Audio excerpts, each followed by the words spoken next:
Hello friends, आपके YouTube channel math wizard में आपका स्वागत है। तो आज मेरा KVS PRT का एग्ज़ाम था, तो मैं आपको जो है KVS PRT का मतलब सिलेबस कैसा है, क्या क्वेश्चन पैटर्न आया, कैसे क्या आया, पूरी बातों को मैं बताऊंगा। क्योंकि अगर कोई कैंडिडेट कोई एग्ज़ाम दे करके आया है तो आपको एक अच्छा बताएगा ही, मतलब बहुत अच्छे से इन्फॉर्मेशन देगा। हो सकता है आपको बहुत सारा इन्फॉर्मेशन जो है वो ऑलरेडी यूट्यूब पर वीडियो मिल गया होगा, बट मैं एक आपको ऑनेस्ट रिव्यू दूंगा और आपको बताऊंगा कि क्या कैसा आया, क्या रहा, कौन सा सेक्शन कैसा रहा, आपको क्या करना चाहिए, कहाँ से क्या तैयारी करना चाहिएगा, और आप लास्ट बचे हुए समय में क्या कर सकते हैं, क्या आप अच्छे कर सकते हैं। इन सब सारे चीज़ों के बारे में मैं इस वीडियो में डिस्कस करूँगा। तो आपको जो है इस वीडियो को शुरू से लेकर लास्ट तक देखना है, ताकि आपका कोई भी, मैं वीडियो को ज़्यादा लंबा नहीं बनाऊँगा, ताकि कोई भी आपका इम्पोर्टेंट पॉइंट आपको से छूटे नहीं, मतलब आपको मतलब इम्पोर्टेंट छूटे नहीं, आपका कोई कन्फ्यूजन न रहे। और आपका अपकमिंग डेज़ में अगर आपका पेपर है तो आपको वहाँ से डायरेक्ट बेनिफिट, मतलब मेरे इस वीडियो के माध्यम से आपको डायरेक्ट बेनिफिट मिले। तो वीडियो को फ्रेंड्स शुरू से लेकर के लास्ट तक देखिएगा, ताकि आपको किसी प्रकार का कोई कन्फ्यूजन न रहे।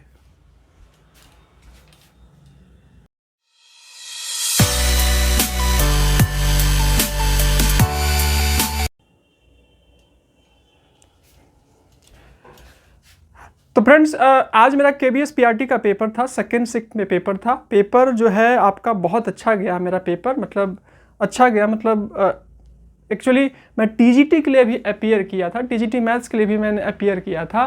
तो TGT मैथ्स का मेरा पेपर उतना भी ख़राब नहीं गया था, लेकिन मतलब थोड़ा सा अच्छा नहीं गया था, जिसके चलते मतलब काफ़ी मैं डीमोटिवेट उस दिन फील कर रहा था। और मतलब मज़ा नहीं आया उस दिन, क्योंकि मैथ्स कैलकुलेटिव होता था। मतलब क्वेश्चन तो उस दिन मेरे को पूरा आ रहा था, बट टाइम मैनेजमेंट के कारण से मैं मतलब जितना बेस्ट कर सकता था उतना बेस्ट नहीं कर पाया। इसका मलाल मुझे उस दिन था। लेकिन आज का पेपर बहुत अच्छा हुआ और एग्ज़ाम बहुत अच्छा गया। उम्मीद करता हूँ कि कुछ पॉजिटिव हो जाए, लेकिन जैसा पेपर आया है उससे मतलब लेवल ठीक ठाक था। पढ़ने वाले, मतलब हो सकता है किसी को बहुत हार्ड लगे, ये भी हो सकता है। कोई होगा ना, जैसा कि आपका जो पढ़ाई नहीं होगा वो गया होगा, उसको बहुत हार्ड लग रहा होगा। कोई गया होगा जो कि पढ़ के गया होगा, उसको बहुत इजी लग रहा हो। तो डिपेंड करता है पर्सन टू पर्सन, उसकी तैयारी कैसी थी, उसकी क्या थी, उसके ऊपर डिपेंड करता है कि उसने एग्ज़ाम को कैसे किया। तो एग्ज़ाम मतलब मॉडरेट था, मतलब इतना भी आसान नहीं कहेंगे। मतलब आपका एग्ज़ाम जो था वो मॉडरेट था, कोई दिक्कत नहीं था। मतलब अगर आप ठीक ठाक से तैयारी करके गए तो आप अच्छा स्कोर करके आ जाइएगा, और आप अपना रिटर्न में मार्क्स, मतलब अगर आपने थोड़ा अच्छे से एग्ज़ाम दिया तो आप मतलब आपका रिटर्न क्लियर हो सकता है, और इंटरव्यू तैयारी है तो आप सिलेक्शन तक पहुंच सकते। फिलहाल अभी तो आपका एग्ज़ाम चल ही रहा है, तो मैं उस पर बात करता हूं। तो फ्रेंड जो थे, क्वेश्चन जो थे वो आपको जैसे पता होना चाहिए कि इसका पैटर्न क्या है। शुरू में 10 नंबर इंग्लिश का है, उसके बाद आपका 10 मार्क्स हिंदी का है, उसके बाद आपका 5 मार्क्स कंप्यूटर है, 5 मार्क्स आपका रीजनिंग है, उसके बाद आपका 10 मार्क्स करंट अफेयर्स है। ठीक है, 10 मार्क्स का आपका करंट अफेयर्स जीके जीएस जो था, और आपका 60 मार्क्स का पेडागोगी है, और 80 मार्क्स का सब्जेक्ट है। ये 80 मार्क्स का जो सब्जेक्ट था फ्रेंड्स, ये क्या था, ये मतलब सभी को पता नहीं था। ये तो आपको मतलब जब नोटिफिकेशन आया हुआ था, तो नोटिफिकेशन जब आया हुआ था तो आपने जब उसका देखा था पैटर्न, तो आपको पता था कि 100 मार्क्स का इधर आएगा और 80 मार्क्स का सब्जेक्ट जो आएगा उसमें क्या क्या आएगा, ये आपको मतलब पता नहीं था कि मैथ्स कितना आएगा, इंग्लिश कितना आएगा, हिंदी कितना आएगा। लेकिन आज मतलब आपने फीडबैक वीडियो देखा होगा, रिव्यू वीडियो देखा होगा, तो उसके माध्यम से आपको पता चल ही गया होगा कि सब्जेक्ट जो था 20 मार्क्स क्या था, इंग्लिश था। 20 मार्क्स क्या था, EVS था। 20 मार्क्स आपका क्या था, 20 मार्क्स आपका हिंदी था, मतलब 20 marks English, 20 marks Hindi, 20 marks EVS, और 20 मार्क्स आपका जो था मैथ था। ये सब का क्वेश्चन था। ठीक है, ये आपको पता होगा कि मतलब 180 मार्क्स का क्वेश्चन का जो पैटर्न था फ्रेंड्स अच्छा था। हिंदी में भी क्वेश्चन ठीक ठाक थे, जनरल हिंदी के भी क्वेश्चन थे, विपरीत मतलब ये पर्यायवाची सबसे कुछ प्रश्न थे। तो आप तैयारी करिएगा ना फ्रेंड्स, तो आप सब कुछ मतलब एक ब्रीफ दे करके जाइएगा। अगर आप हिंदी से बिलोंग करते हो तो आपको हिंदी का तैयारी करने में उतना ज़्यादा प्रॉब्लम नहीं होगा। जैसे कि दिया आपका संधि नहीं दिया है, समास नहीं दिया है, तो आप क्या कीजिएगा ना, एक बार ब्रीफ जो है सब कुछ का देख लीजिएगा, ताकि आपको यौगिक मतलब ताकि आपको जैसे कि आप सब कुछ देख लीजिएगा, संज्ञा, सर्वनाम, विशेषण, क्रिया विशेषण, फिर आपका हो गया वाच्य, हो गया कारक, हो गया। ठीक है, यौगिक शब्द हो गया, तत्सम शब्द हो गया, तद्भव शब्द हो गया, ये सब आपको जो है बहुत अच्छे से सब कुछ एक ब्रीफ कर लीजिएगा। ज़्यादा टाइम नहीं लगेगा, आप 2 घंटा करिएगा। इससे आपको क्या बेनिफिट मिलेगा कि क्वेश्चन हो सकता है कि किसी शिफ्ट में आपका पर्यायवाची शब्द से पूछे, दूसरे शिफ्ट में आपसे नहीं पूछे। किसी शिफ्ट में आपसे जो है वो ये कारक से पूछे, किसी शिफ्ट में ना पूछे, और आप किसी का सिर्फ और सिर्फ रिव्यू वीडियो देख करके चले गए और आप मतलब कोई टॉपिक को टच नहीं किया और उसी टॉपिक से अगर आपको क्वेश्चन आ गया तो आपको जो है 1 2 3 4 नंबर का नुकसान हो सकता है। क्योंकि ये कॉम्पिटिटिव एग्जाम है, क्योंकि ये सीटेट का एग्जाम नहीं है कि आप 90 मार्क्स लाए, 95 मार्क्स लाए, 80 जो भी लाए और आप क्लियर कर गए। ये आपका कंपटीशन एग्जाम है, आपका एक एक नंबर आपको जो है बहुत ही अच्छे से क्या करना है, चलना है, तो कर लीजिएगा। इंग्लिश में भी जो थे वो क्या थे आपका, एंड मतलब अपोजिट मीनिंग्स का था क्वेश्चन, ठीक है, अपोजिट मीनिंग का क्वेश्चन भी था आपका, फिर वॉइस से भी क्वेश्चन था, नरेशन से भी क्वेश्चन था, आपका एडजेक्टिव से भी क्वेश्चन था, आपका टेंस से भी क्वेश्चन था, ठीक है। तो इंग्लिश के लिए आप क्या कर लीजिएगा, नाउन भी पढ़ लीजिएगा। इसमें तो दोनों हो गए ना फ्रेंड्स, मतलब जब आप टीजीटी और पीजीटी का जब एग्जाम था तो उसमें तो 10 मार्क्स का ही आपका क्या था, 10 मार्क्स का ही इंग्लिश था। यहाँ तो आपका 30 मार्क्स का इंग्लिश हो गया ना। तो इंग्लिश को आप जो है नेगलेक्ट करके नहीं कर सकते हैं, मतलब नेगलेक्ट करके नहीं जा सकते हैं, ठीक है। तो आपको इंग्लिश में क्या क्या कर लेना चाहिए, आपको इंग्लिश में जो है आज तो क्वेश्चन क्या था, नाउन से भी क्वेश्चन था, वर्ब से भी क्वेश्चन था, एडजेक्टिव से भी क्वेश्चन था, टेंस से भी क्वेश्चन था, वॉइस से भी क्वेश्चन था, नरेशन से भी क्वेश्चन था, और पैसेज भी एक छोटा सा पैसेज था। तो आप इन सब सारे जो चीज़ मैंने बोला उसको एक बार ब्रीफ, उसका रूल, उसका रेगुलेशन जो है ब्रीफ अच्छे से कर लीजिएगा, ताकि आपको जो है वो मतलब हो सकता है किसी के शिफ्ट में आपका वॉइस पूछे, किसी के शिफ्ट में नहीं पूछे, लेकिन आप सब कुछ ये सब जो भी मैंने आपको बताया, अगर आपने सब कुछ करके गए तो आपको डायरेक्ट बेनिफिट आपको एग्जाम में मिलेगा। तो ये सबसे क्वेश्चन था।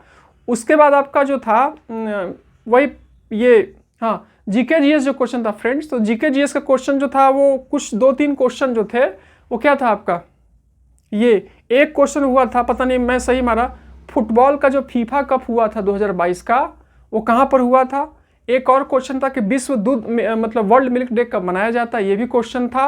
1-2 क्वेश्चन जो था ऐसे ही था। तो अगर आपने करंट अफेयर की तैयारी नहीं की है तो अभी मेरे ख्याल से करंट अफेयर को तैयार करना, अगर आपका एग्ज़ाम अगर 27-28 को है, अगर आपके एग्ज़ाम में 5-6 दिन लेट है तो आप करंट अफेयर को जो है तैयार कर सकते हैं। मतलब आप कहीं आपको पीडीएफ मिल गया, कहीं कुछ मिल गया तो आप उसको पढ़ सकते हैं।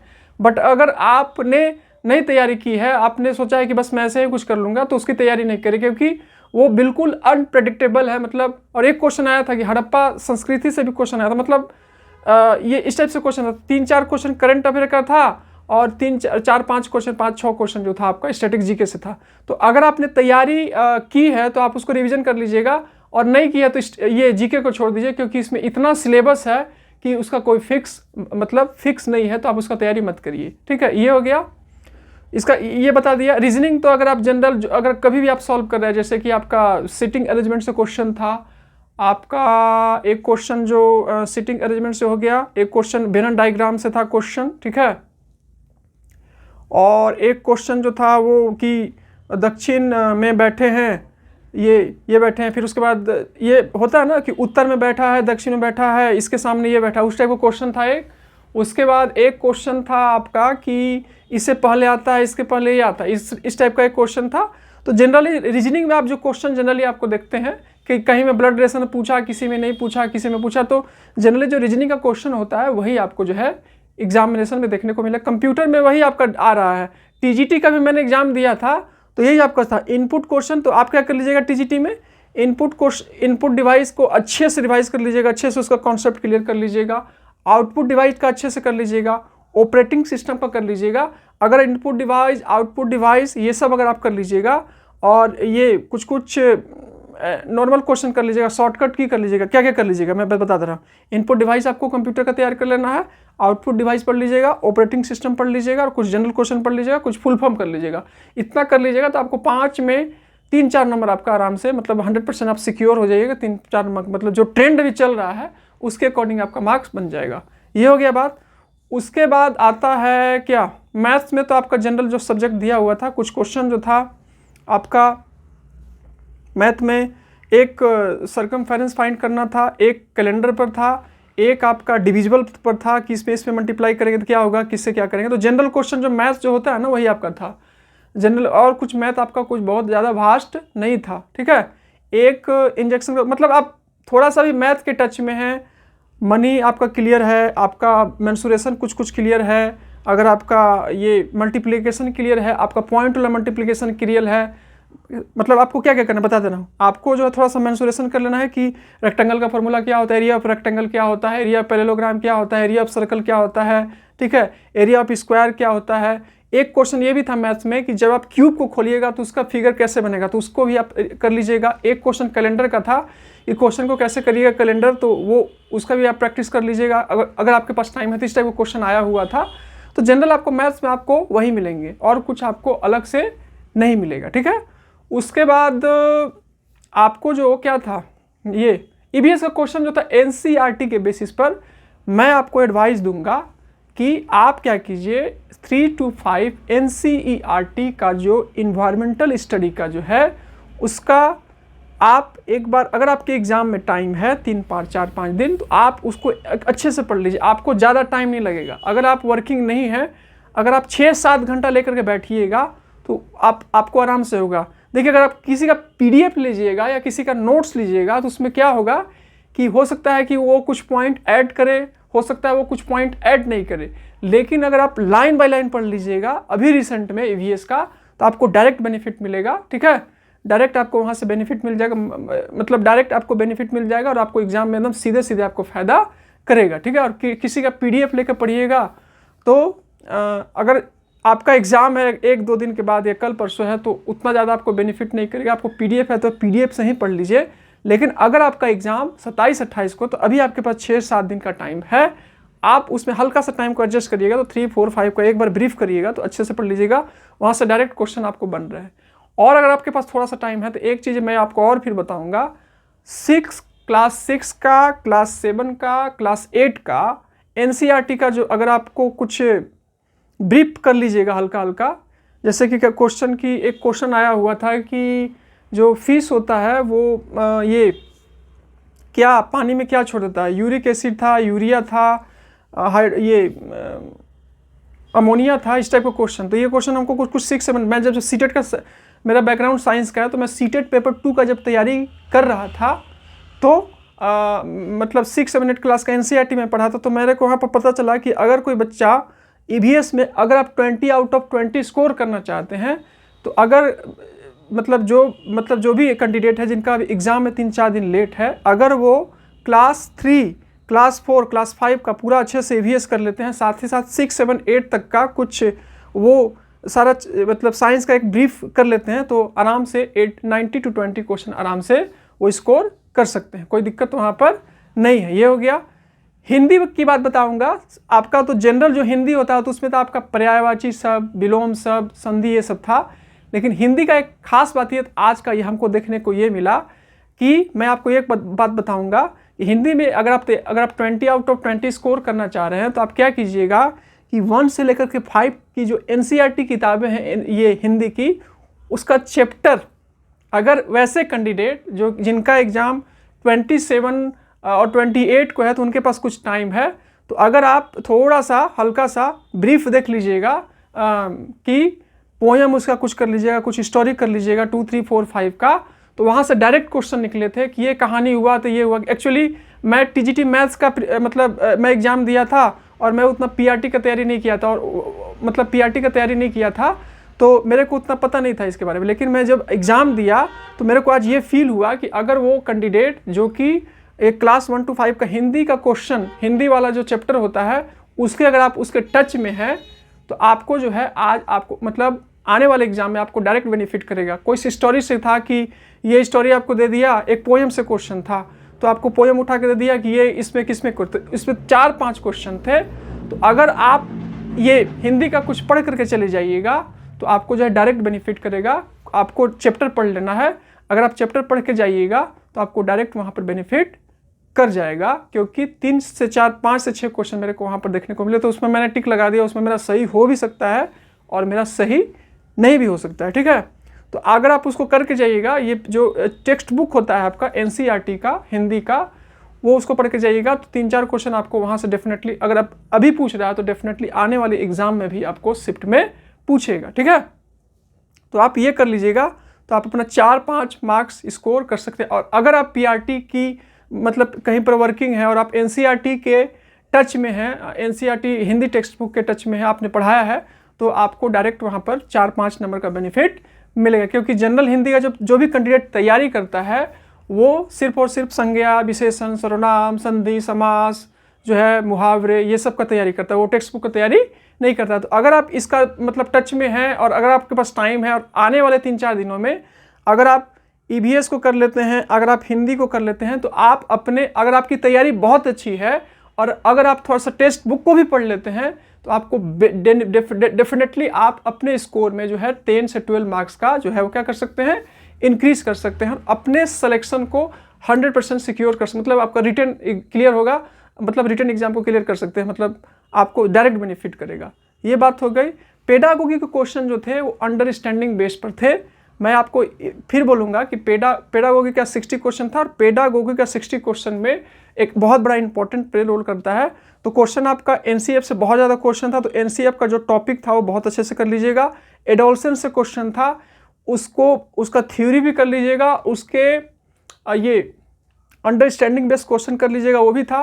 ये भी क्वेश्चन था, ये आपका नेशनल एजुकेशन पॉलिसी से भी क्वेश्चन था। अगर आपने पेडागोगी की तैयारी थोड़ा डीप से की हुई है, अगर आपने लेक्चर को सुना है, अपने टीचर को अच्छे से फॉलो किया है, अगर आपने थ्योरी को अच्छे से कवर किया है, तो आप पेडागोगी में आराम से 55+ स्कोर कर सकते हैं। मैं 55+ इसलिए कर रहा हूँ क्योंकि 2-3-4 क्वेश्चन फैक्चुअल थे, तो हो सकता है कि वहाँ पर एग्जाम में ऑलरेडी बहुत ज़्यादा प्रेशर होता है, तो आप हो सकता है कि आपको आते हुए, मतलब अगर आप फैक्चुअल क्वेश्चन आप नहीं कर सकते, कितना सारा फैक्चुअल है, इसका सिद्धांत, उसका सिद्धांत, ये कब लागू हुआ, वो कब लागू हुआ, तो 3-4 क्वेश्चन, तो उसमें ज़्यादा ध्यान नहीं दीजिए। लेकिन जो भी सिलेबस है उसको अच्छे से, मतलब अगर आपने किया है और आपने MCQ का भी प्रैक्टिस किया है, तो आप आराम से 55+, हो सकता है कि आप 60 आउट ऑफ 60 भी स्कोर कर सकते थे।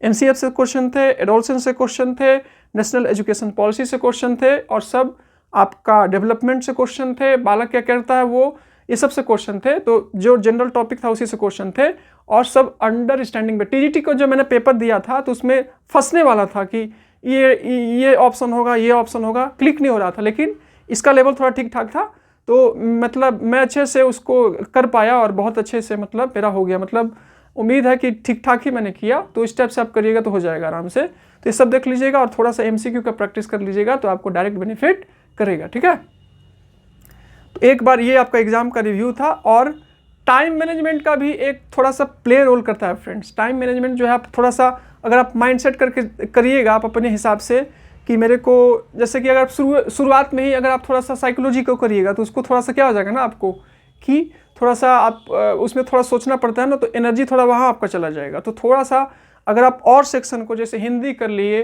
इंग्लिश कर लिए, EVS कर लिए, और अगर आपका मैथ थोड़ा स्ट्रॉन्ग है, आप कैलकुलेशन थोड़ा फास्ट करते हैं, वहाँ तो थोड़ा सा फास्ट करना पड़ेगा ना टाइम को मैनेजमेंट, तो ये सब कर लीजिएगा।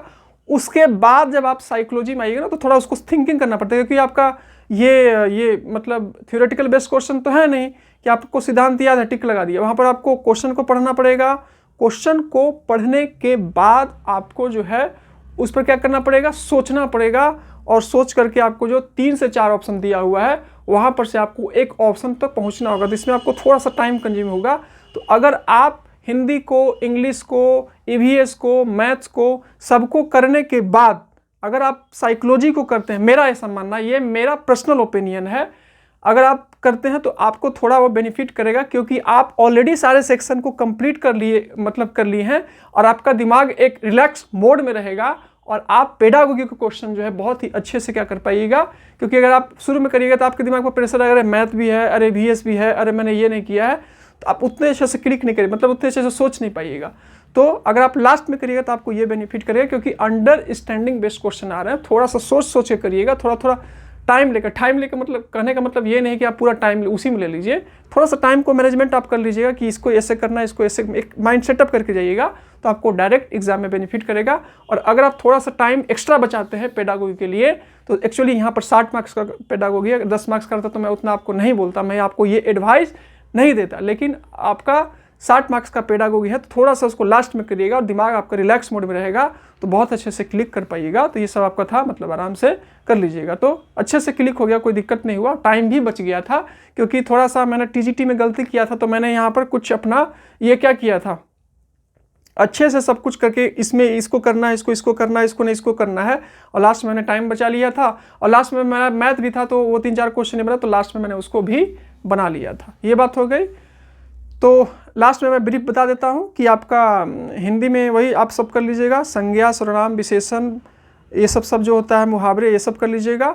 अगर आप हिंदी का टेक्स्ट बुक कर सकते हैं तो उसको भी कर लीजिएगा। डायरेक्ट क्वेश्चन जो मेन सब्जेक्ट जो 80 वाला मार्क्स में जो था आपका, जनरल हिंदी में नहीं, जो 80 मार्क्स का जो क्वेश्चन था जिसमें 20 मार्क्स का हिंदी था, उसमें आपको डायरेक्ट वो टेक्स्ट बुक से 3-4 क्वेश्चन पोएम से और आपका स्टोरी से था, वहाँ से आपको 5-6 क्वेश्चन क्लिक कर जाएंगे। ठीक है, ये हो गया आपका बात हिंदी का। उसके बाद इंग्लिश में आपको मैंने बता ही दिया है शुरुआत में कि आपको noun, pronoun, verb, adjective, tense, voice, narration, ये सब आपको कर लेना है। ठीक है, अगर आप तो तैयारी किया तो आराम से कर सकते हैं। ईवीएस में आपको क्या करना है, एनसीईआरटी को पूरा पढ़ जाना है। ठीक है, और अच्छे से अगर आप एनसीईआरटी को पूरा एक बार खुद से पढ़ जाइएगा, जिनका एग्जाम में भी 3-4 दिन लेट है, तो आपको डायरेक्ट बेनिफिट मिलेगा। क्योंकि आपको अगर आपने किसी का पीडीएफ लिया, अगर आपने किसी का नोट्स लिया, हो सकता है उसके माध्यम से आपको जो है वो कुछ पॉइंट छोड़ दे, और वही जो पॉइंट छोड़े वो क्या पता वही एग्जाम में आ जाए। तो अगर आप उसको पूरा अच्छे से कर लीजिएगा तो आप अच्छे से कर लीजिएगा। और साथ ही साथ अगर आपके पास थोड़ा और एक्स्ट्रा टाइम है तो 6, 7, 8 का अगर आपने तैयारी किया है तो उसका भी अगर एनसीईआरटी का जो है वो पढ़ लीजिएगा, तो वहाँ पर आपको जो है डायरेक्ट क्वेश्चन देखने को मिलेगा। क्योंकि ये क्वेश्चन मैंने आज फील किया, इसलिए मैं आपको बता रहा हूँ। तो आप ईवीएस में आराम से 18 से 19 क्वेश्चन जो है टच कर सकते हैं। मैथ आपको जनरल मैथ जो आता है वो आपको बता दिया था। आपका क्या से था, पेरीमीटर से क्वेश्चन था, आपका क्वेश्चन था मनी से क्वेश्चन था, आपका डिविजिबिलिटी रूल से भी क्वेश्चन था। क्यूबाइट को एक क्वेश्चन और देख लीजिएगा फ्रेंड्स, क्यूबाइट को जो है वो कैसे ओपन किया जाता है, तो उसका फिगर कैसे बनता है उसको भी देख लीजिएगा। 3D शेप वाला, उसको भी आपको जो है वो बेनिफिट करेगा। ठीक है, ये बात हो गई। उसके बाद रीजनिंग तो मैंने बता दिया था आपको, मैथ ये कंप्यूटर भी मैंने सभी चीज़ों को मैंने बता दिया। फिर भी अगर आपको कोई डाउट हो तो आप मतलब पूछ लीजिएगा। ठीक है, ये मेरा रिव्यू था। ठीक है, और उम्मीद करता हूँ कि मैंने सारे पॉइंट को बहुत ही अच्छे से, बहुत ही मतलब जो मेरे माइंड में आया होगा मैंने आपको बताने का पूरा कोशिश किया होगा। ठीक है, तो वीडियो पसंद आया तो वीडियो को लाइक कर दीजिएगा, और चैनल से कुछ भी हेल्प मिला तो प्लीज़ चैनल को सब्सक्राइब भी कर दीजिएगा, और वीडियो को शेयर भी कर दीजिएगा, ताकि जिनका भी एग्ज़ाम हो अपकमिंग में उनको बेनिफिट मिल जाए। साथ ही साथ अगर कुछ आपका कमेंट रह जाता है, तो अगर आपको कुछ डाउट रहता है तो कमेंट बॉक्स में आप कमेंट कर सकते हैं, मैं उसको रिप्लाई करने की पूरी कोशिश करूँगा। फिर भी लेकिन अगर आप पूरा वीडियो को देखिएगा तो आपको किसी प्रकार का कोई कन्फ्यूजन नहीं रहेगा। चलिए फ्रेंड्स, मिलते हैं कुछ नेक्स्ट मतलब वीडियो में, उसमें मैं कुछ करूँगा, प्लान करूँगा और कुछ आपको बताऊँगा। ठीक है, तो मिलते हैं नेक्स्ट वीडियो में, तब तक के लिए दीजिए मुझे इजाज़त। जय हिंद, वंदे मातरम।